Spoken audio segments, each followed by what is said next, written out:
So mga guys, magandang hapon sa inyong lahat. Ayan.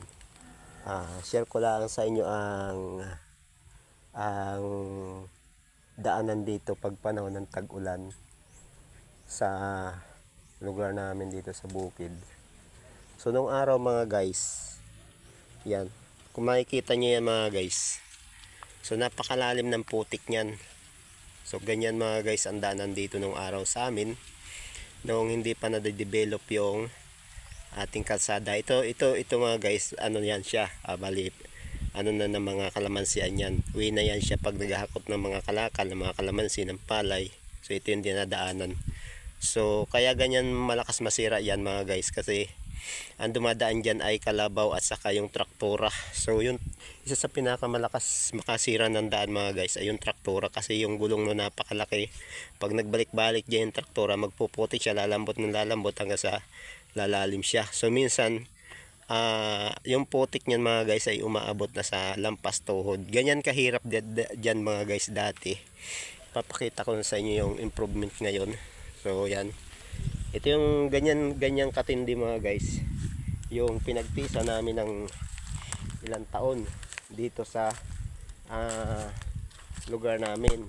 So kaya ngayon nagpapasalamat kami kasi naipaayos yun siya. So naipasiminto, kaya yung aming mga kalakal hindi na ngayon nahihirapan na ilabas, hindi katulad dati. Kita nyo naman mga guys kung gaano kalalim yun mga guys. So, yan. Kita nyo kung gaano kalalim. So pakita ko sa inyo mga guys yung ganda na ng kalsada namin dito ngayon nung ito ay naayos ng ating pamahalaan, ating gobyerno, ating city government. So dito tayo mga guys kalsada mismo. Yan. So medyo maputik mga guys. Nag-iiwas-iwas tayo, naghahanap tayo ng mga dadaanan na walang putik. So dito, iwas tayo dito para makapunta tayo doon sa ating pupuntahan.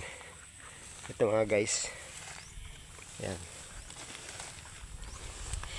Naalala ko nung araw mga guys, nung hindi pa ito naayos. So hirap na hirap kami dito sa paglalabas ng aming mga kalakal. So ito mga guys, ito na yung ano niya, ito na yung naging resulta ngayon dito.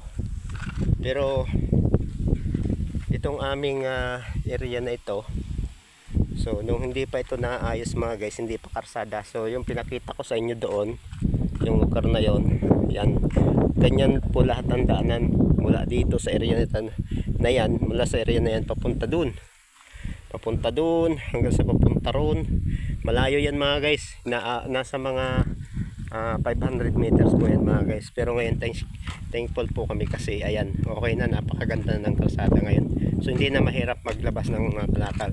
Okay, thank you for watching.